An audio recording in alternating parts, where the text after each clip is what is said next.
Alrighty, hi, my name's Josh, and I'm here to talk to you about budgets and you. Um,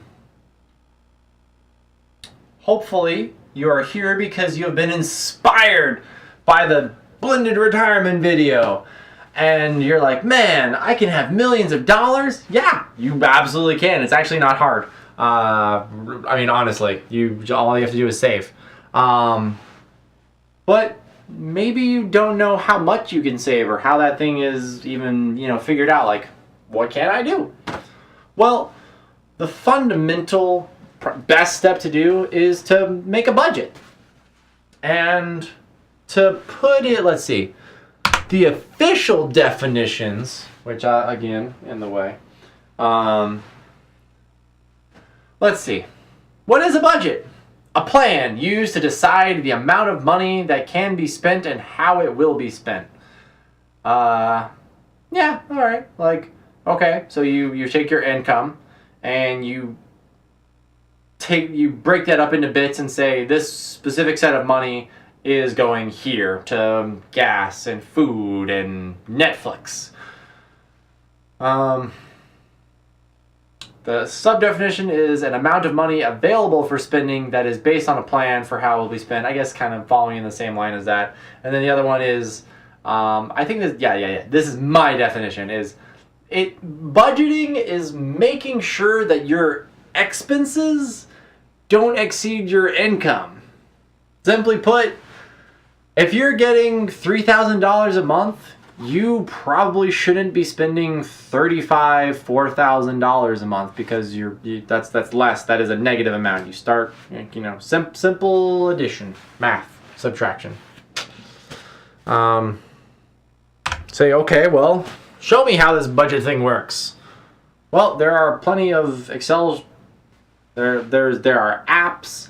There are games on Steam that help. I guess it's an app on Steam. There are a plethora of options. This is just one. But to start, first you should print out your LES and your pay stub.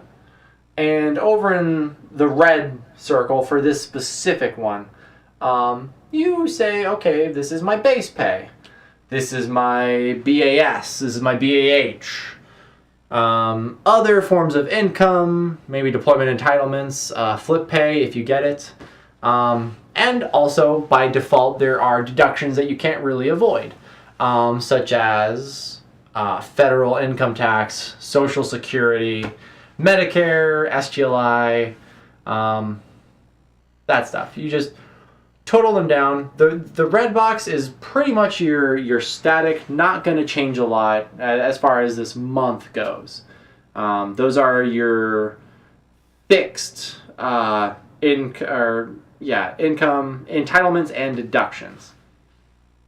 Other fixed things I would say would be housing, such as your mortgage or your rent.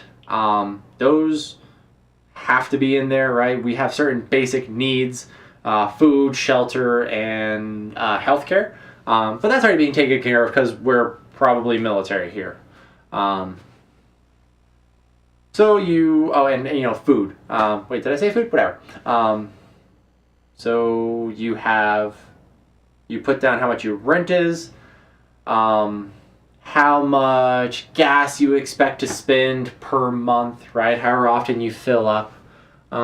Just the point is, don't try and under budget this. Personally, if I say, okay, I specifically spend $74 a month on gas, I would say somewhere around $80 or $90 just to over budget in case it goes over. It's very important to over budget things and go under that rather than the opposite, because then you're spending money that you didn't have properly allocated. And it's also important that you don't lie to yourself. This is very specifically for food, because military people are probably, if you're enlisted, it's like $300 some odd a month for food. Is that really what you spend on food? I know personally I spend more. It's just how it is. So Don't say, oh, I'll be better next time. Like, just as far as an initial baseline, just say how much you spend. This is to determine how much money you have going where. And seeing if you can free any of it up to save, pay bills, or invest. So this is, I guess, step 1, right? Through 3. 4, 5, and 6 are the next steps. And number 6 is a kind of a weird way I do things. But yeah, we'll get to that when we get there. So where is yellow? All right. So what does yellow say? To check your monthly recurring expenses, So if you have a banking app, or just check your credit card history, the recurring charges such as a gym membership or Loot Crate or Netflix, your phone bill, right? Just stuff that will always happen in a very fixed amount.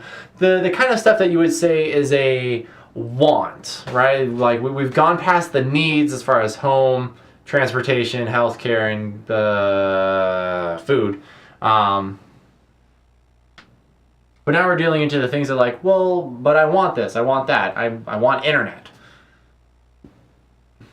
You put those all down. Crap, I went the wrong way. This reverse thing. You put them all in the yellow, and that will hopefully automatically total everything. Now, these last 2 steps are kind of where some people's suggestions and mine differ.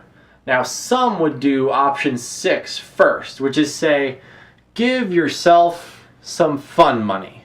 Saying, hey, pick an amount. Say let's say $300 a month.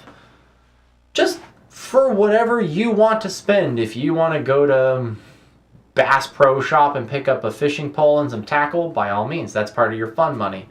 Going to the movies, popcorn, fun money. I do it a little bit differently because I like to specifically save 5% for an emergency fund, 10% into savings, and at a minimum, 10% into your TSP or retirement. Now this is going to give you, it's really going to cut in, right? Because we're already dealing with a quarter of your pay right in the blue box alone. But this is going to help you prepare for so many situations that might happen. The savings, what dips into savings? Okay, your car breaks down. That probably is actually an emergency fund, but okay, a vacation. You want to go to the Caribbean or Disney World. That's going to cost you money. Are you going to not pay mortgage or your rent for a whole month while you go to Disneyland? Probably not. It's better to store that money away piece by piece and to total what you need down the line. Emergency fund, like I said, if your car breaks down, unforeseen medical expenses, just kind of like a rainy day. And for TSP and retirement, 10% is often the standard that people say, you should contribute 10% to your retirement, which, they'll also say as much as you can afford.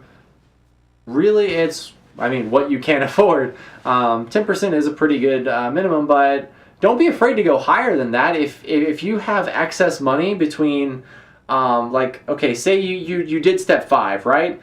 And then step 6, which is this purple box down here, which is saying all the money that hasn't been allocated. If it's $1,000, are you going to actually spend $1,000 a month?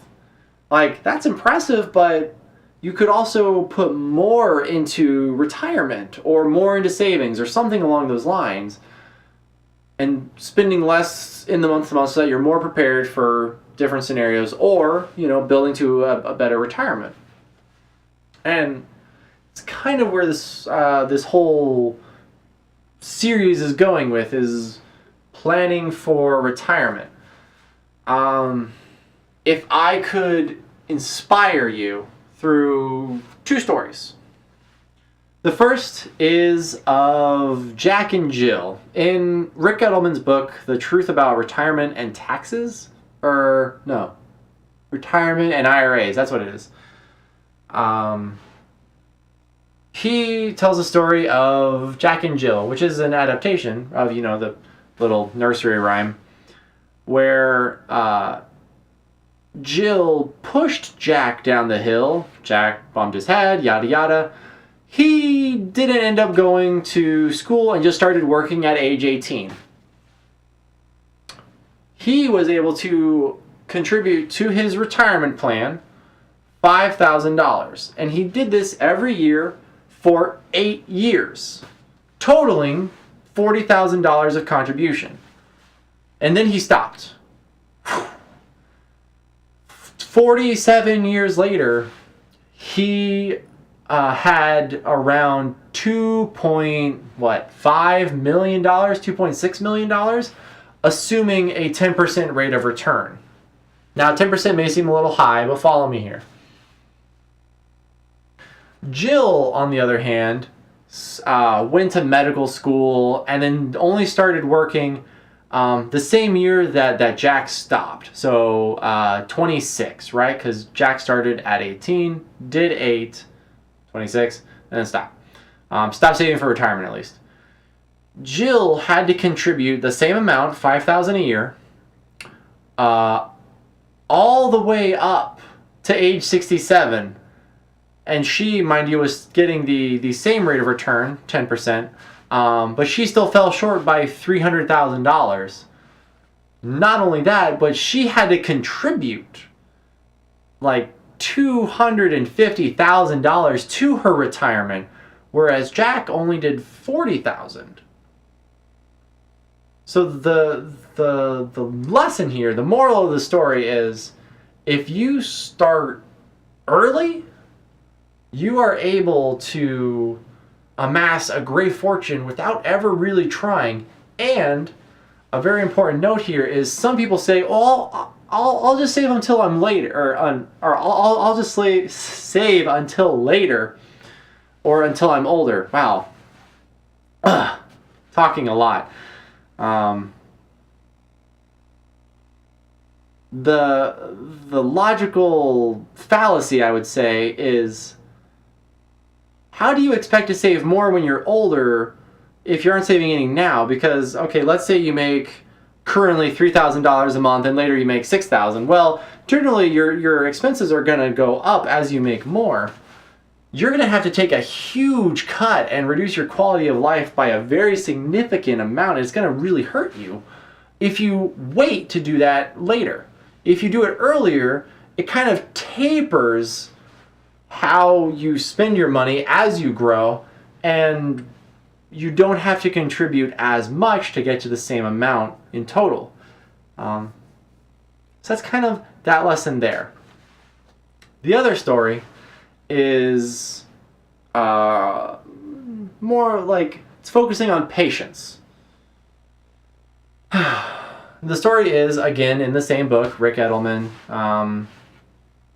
somewhere here actually. A lily pad, it's kind of a riddle. A lily pad doubles in size every day. And at the end of 10 days, it takes up the entirety of a pond. At what day was it 50% of the pond? Now, most people probably instantly said day 5. Not quite.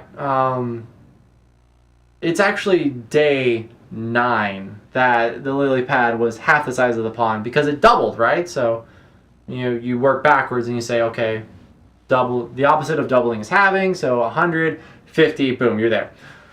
But for day 5, right, that first instinct, the actual ratio of lily pad to pond, that lily pad was only about 3 to 4% the size of the pond, which the kind of the lesson here is, if you're at the halfway point of time and not the halfway point of your money goal, don't be discouraged. Don't stop doing something, because it's gonna grow exponentially as it continues. Okay. That covers budgets as well as a little bit of investing. And hopefully we've gotten you this far. You've decided to budget, you have some stuff, you're ready to, contribute to a retirement plan. What comes next? Well, that is for my next video, which I'll be shooting right now. But see you there.